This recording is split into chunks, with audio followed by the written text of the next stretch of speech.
Ravi de vous retrouver pour ce nouveau numéro de votre magazine Éco-Débat consacré à l'actualité économique du continent. Une actualité qui est marquée ces derniers temps par la technologie spatiale. L'Afrique s'intéresse de plus en plus à l'industrie spatiale qui apparaît comme un outil efficace de développement mais aussi de lutte contre l'insécurité qui mine le développement du continent. Comment justement l'espace peut-il aider l'Afrique à surmonter ces défis et accompagner son ambition de croissance?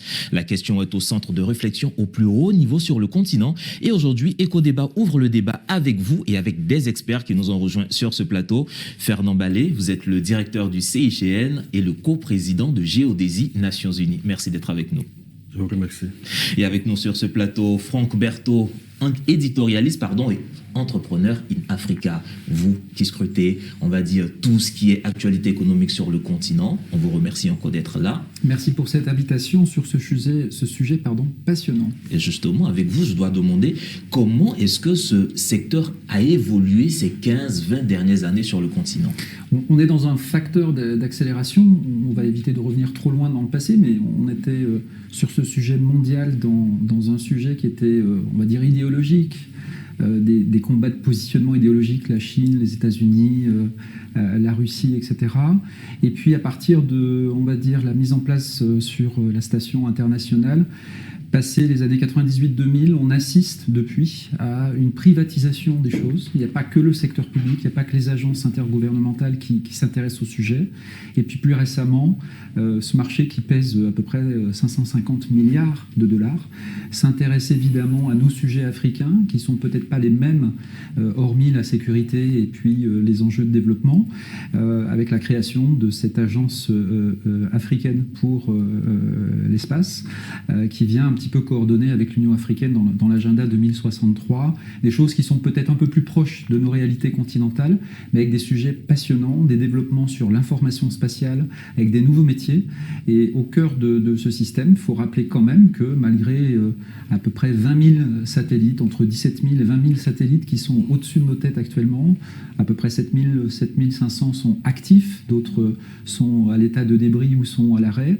Le continent a lancé, avec à peu près 17 pays, 59 satellites. Donc il y a 59 satellites africains qui sont au-dessus de nos têtes, avec des pays précurseurs. Mais voilà l'état des lieux. Notre marché est un peu plus petit que le marché mondial, mais il est en forte accélération, puisqu'il pèse actuellement 25 milliards de dollars à l'échelle du continent.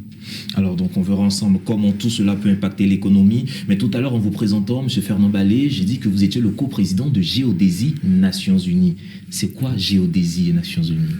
Merci Stéphane, disons que la géodésie, en fait, c'est une science toute simple qui a pour objet l'étude de la Terre, la forme de la Terre et ses paramètres de rotation, ainsi que son champ de gravité. Vous savez, à titre d'exemple, la Terre tourne sur elle-même en 24 heures, et ce temps-là, il est coordonné de façon universelle par cette technique de géodésie-là. Imaginez donc un instant que tous les systèmes interconnectés ne puissent plus lire le temps. Vous n'aurez pas votre réveil le matin. On n'a pas d'heure. Les systèmes informatiques ne peuvent pas communiquer entre eux parce qu'il faut le redatage. Vous ne pourrez pas retirer de l'argent au distributeur. Tout va s'arrêter. Vous n'aurez pas la position, latitude, longitude, altitude. Si vous n'avez pas de position, vous ne savez pas où vous êtes. Imaginez le trafic aérien.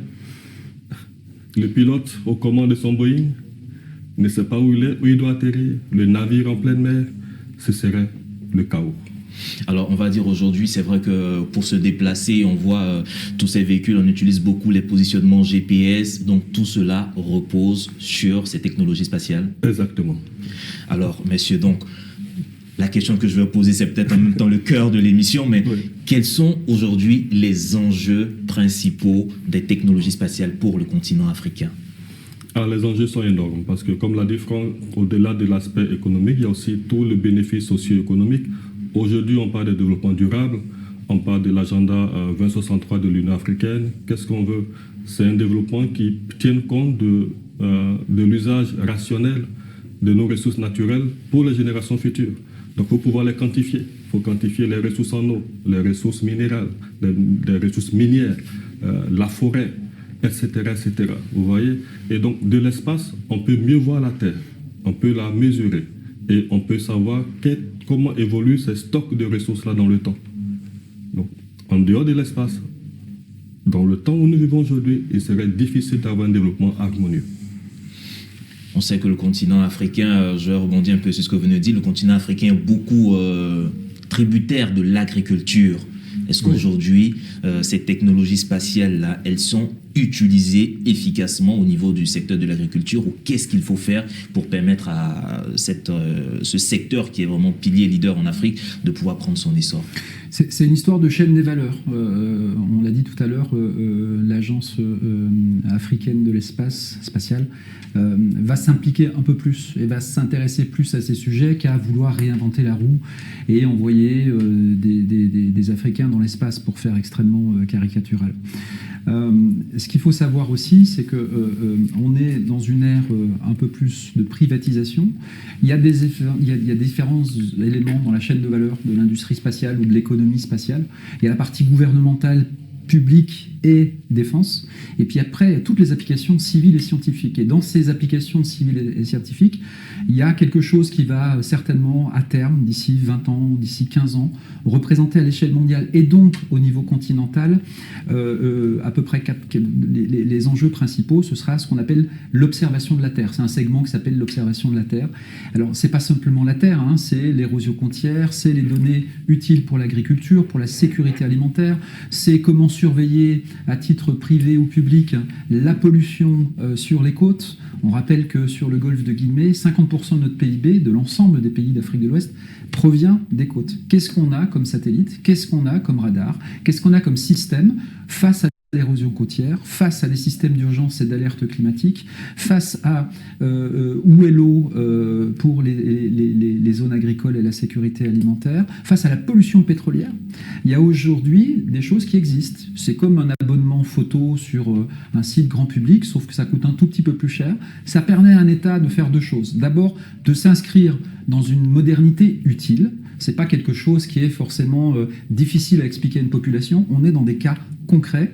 La deuxième chose aussi, ça permet de faire payer les pollueurs, hein, la fameuse taxe pollueur-payeur, parce que quand on a des datas, c'est irréprochable. Ça devient un modèle économique pour l'État, et un pays africain qui est rentré dans l'industrie spatiale, c'est pas comme un pays africain qui est au bord de la route.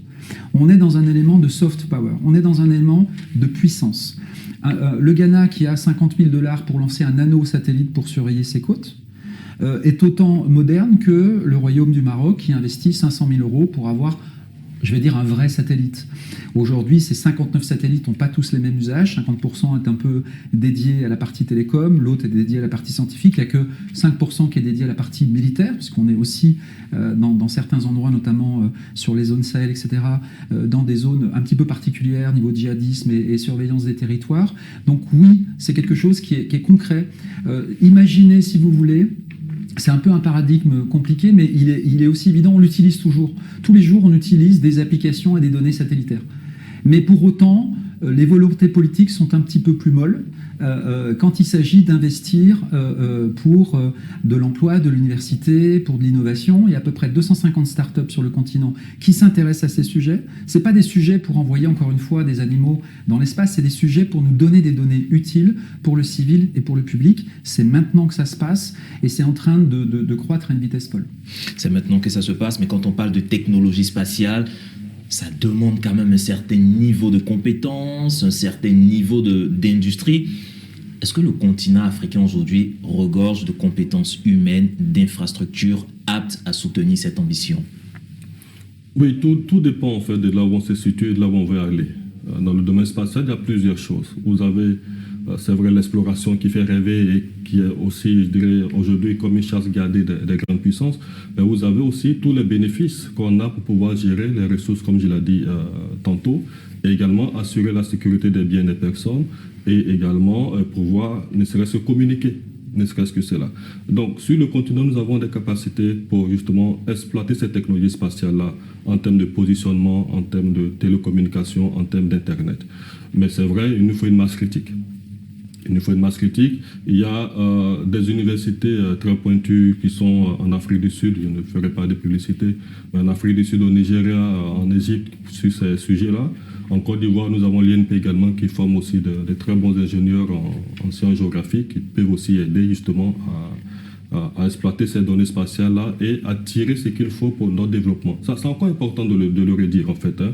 On ne veut pas aller sur la Lune, ce serait bien de participer à Artemis, mais ce qu'on veut, c'est capter le potentiel qu'on a de l'espace, la puissance des données, la puissance de l'analyse, la puissance de l'information pour prendre des décisions éclairées. On parlait d'agriculture tantôt. Aujourd'hui, on est où? On est dans un environnement où on veut bien vivre. On veut pouvoir préserver nos ressources, on veut préserver la forêt. Donc comment faire en sorte que ce duo aussi antagoniste et en même temps symbiotique qui est la forêt et l'agriculture aillent ensemble? Voilà.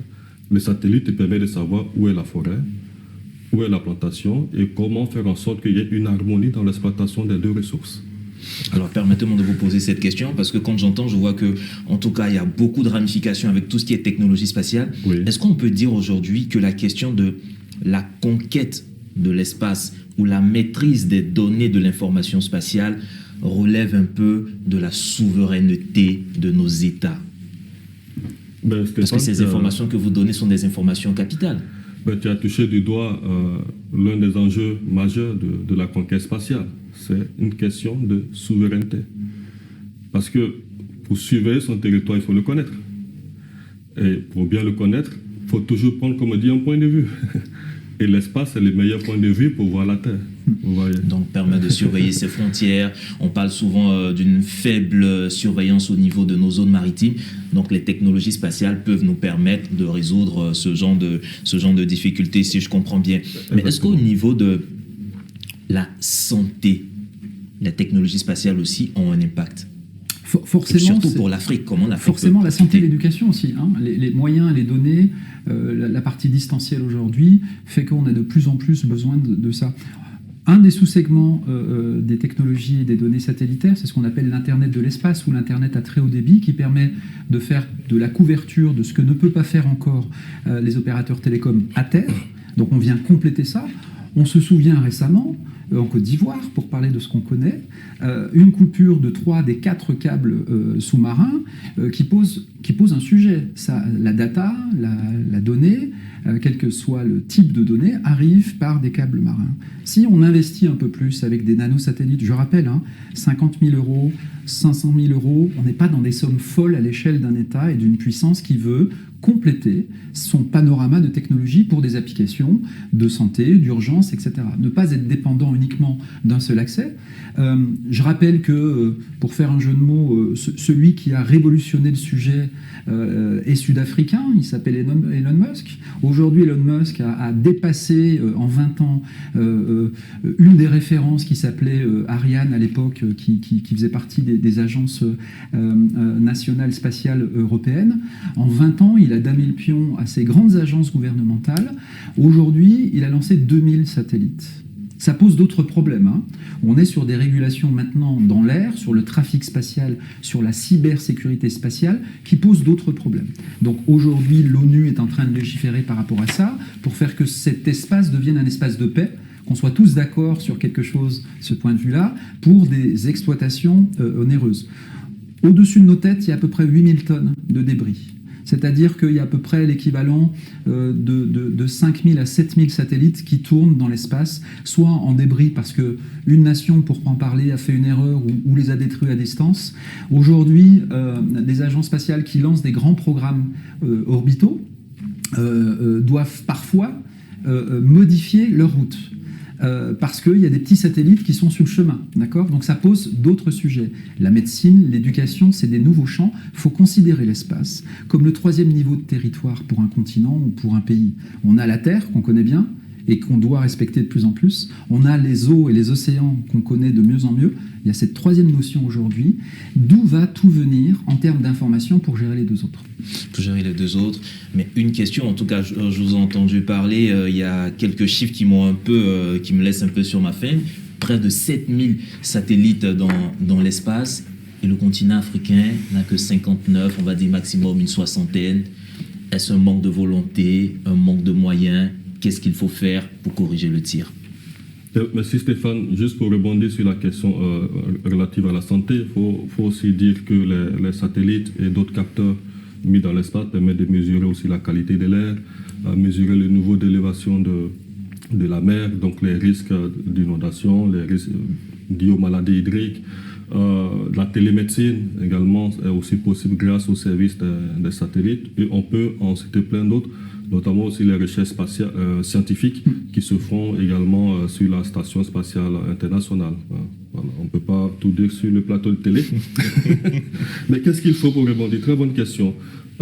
Stéphane a donné vraiment, je dirais, une vraie overview de toute la situation, parlant du Ghana à 50 000 $ jusqu'au Maroc à 500 000, mais il y a des chiffres encore plus faramineux. L'Afrique du Sud met près de 200 millions de $ chaque année dans le domaine spatial.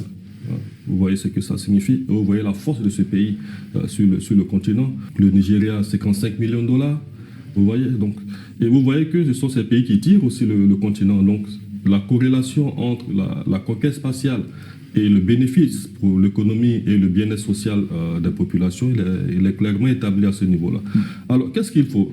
Déjà, une gouvernance et un cadre réglementaire, une politique claire. Qu'est-ce qu'on veut faire?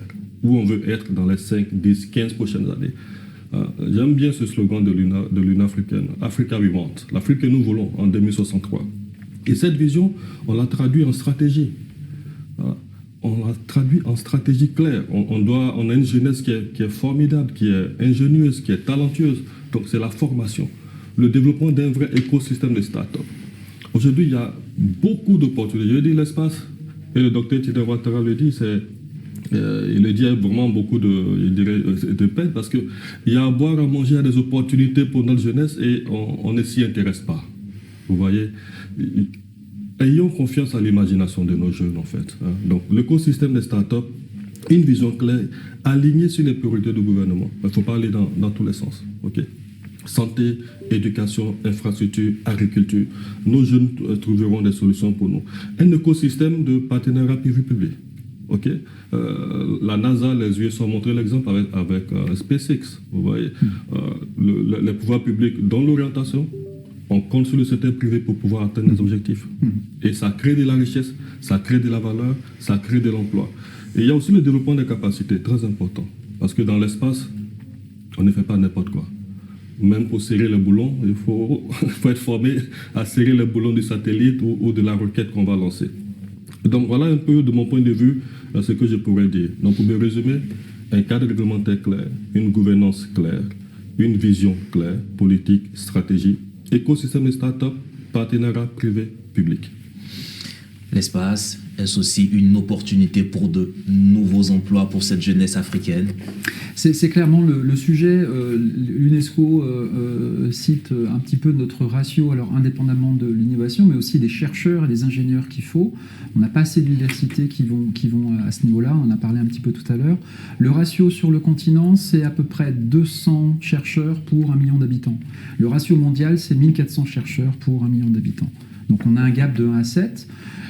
Ça veut dire aujourd'hui qu'avec des exemples comme ce débat, avec des initiatives, peut-être M. Ballet pourra rebondir sur son initiative, un think tank qui s'appelle AGI, African Geospace Initiative, le fait de vulgariser, sensibiliser, fait qu'on va apporter les bons éclairages, quels que soient les enjeux, l'État, le secteur d'innovation. Et cette coopération, elle est forcément utile, parce qu'elle vient rejaillir sur plein d'applications, plus d'emplois, plus de création. Le ratio qu'on utilise assez souvent pour vulgariser les choses, c'est que, par exemple, si je prends l'agence européenne de l'espace, ils ont mis l'équivalent chaque année en budget, à l'échelle de l'Europe, un ticket de cinéma par citoyen et par an. Si j'applique ce ratio-là à la Côte d'Ivoire, 26 millions d'habitants avec un prix, on va dire moyen, même s'il est un peu haut, de 5 000 francs CFA pour un ticket de cinéma, on arrive à l'équivalent de 200 millions d'euros. D'accord ? L'ensemble du continent cette année, l'ensemble des agences nationales, M. Ballet citait quelques exemples, Afrique du Sud, Nigeria, etc., ont dépensé l'équivalent de 600 millions. 600 millions face à une dépense mondiale de 550 milliards de dollars. Vous voyez les ratios. Mais on peut commencer avec 50 000 $. On peut commencer avec un cluster. On peut commencer avec des coopérations de formation pour fabriquer, co-assembler, etc. J'étais récemment au Maroc, j'ai visité au Technopark, on ne va pas citer les marques, mais des gens qui fabriquent des nanosatellites qui vont les expédier à travers SpaceX. L'Agence nationale du Kenya a récemment, en avril, envoyé des satellites dans l'espace avec SpaceX. Il y a des coopérations. Le premier lanceur qui va être mis en place, est-ce qu'il sera en Afrique du Sud? Est-ce qu'il sera à Djibouti en coopération avec les Chinois? Il nous manque un lanceur. Ça coûte très cher. C'est quelques milliards de dollars.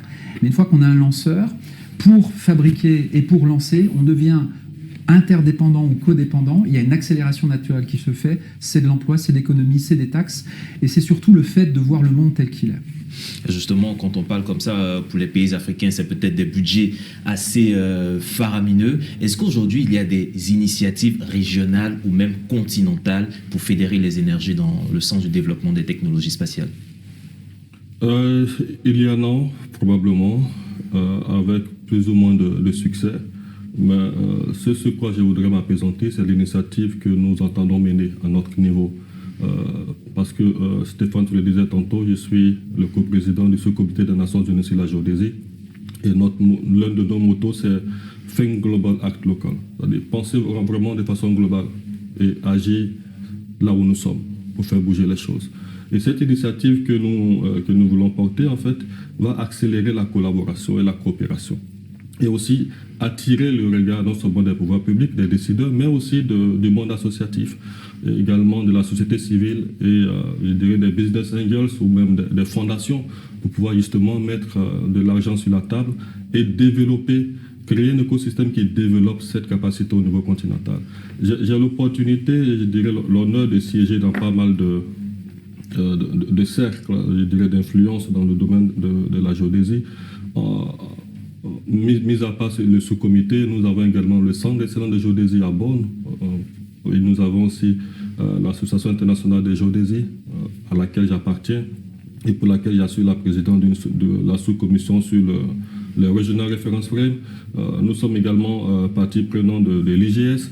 Donc, toutes ces cercles-là, j'aimerais que d'autres personnes puissent en profiter, vous voyez, et offrir l'opportunité à la jeunesse africaine qui est vraiment talentueuse de pouvoir s'exprimer. Si nous ne sommes pas assis autour de la table, on ne nous entendra pas. Et si nous ne commençons pas nous-mêmes à mettre $1, €1 sur la table, on ne pourra pas nous aider. Parce que les autres ne verront pas que c'est important pour nous. Et pour terminer un peu, je citerai l'un de mes mentors qui disait que notre domaine, c'est comme la toile de fond d'une œuvre de peinture. On apprécie le travail de l'artiste, mais on oublie cette toile-là qui est bien tissée, qui est bien tendue, qui met en relief en fait tout ce travail qui est fait. Donc c'est pareil, on tâtonne beaucoup sur le continent parce que cette toile de fond, qui est le maillage géodésique, qui est l'industrie géospatiale, n'est pas bien tendue. En tout cas, quelque chose à faire, à améliorer, on va le dire. Messieurs, je me retourne un peu vers vous, Franck. Est-ce que vous voyez des initiatives, en plus de celles au niveau régional ou même continental, pour permettre aux technologies spatiales de se développer? Et comme on tend pratiquement vers la fin de cette émission, qu'est-ce qu'il faut, selon vous, pour vraiment ouvrir la voie au développement de ce secteur en Afrique? Je crois que tout passe par le mindset et l'état d'esprit et la prise de conscience. Le reste, c'est de la conséquence. Le fait de savoir que des informations sont disponibles actuellement pour des usages privés et publics, qui vont pouvoir animer un cluster où on peut réunir des grandes sociétés, des petites sociétés, des investisseurs, des universitaires et fabriquer cet échantillon-là, c'est déjà quelque chose qui coûte pas grand-chose. C'est juste du temps et de l'énergie pour faire un cadre référentiel et pour réunir à la fois des besoins, etc. etc. Après, évidemment, il faut investir. L'État commence à investir.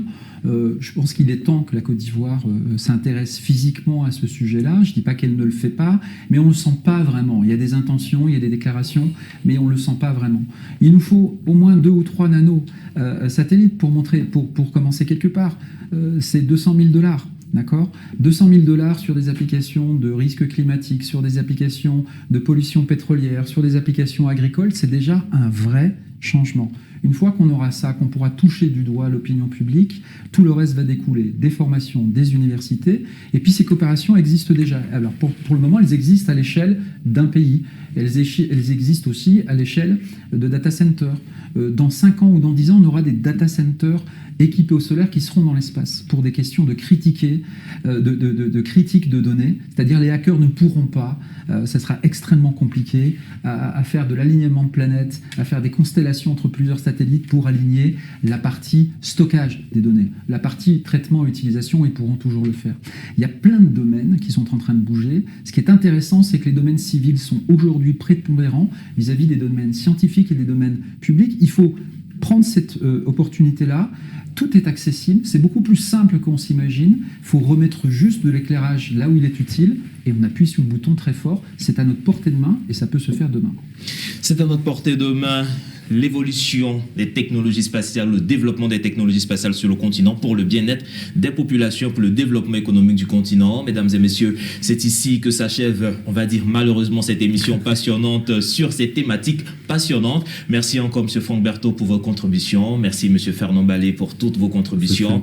Mesdames et messieurs, vous pourrez retrouver cette émission sur notre site internet www.mediantv.com. Agréable suite de programmes sur nos antennes.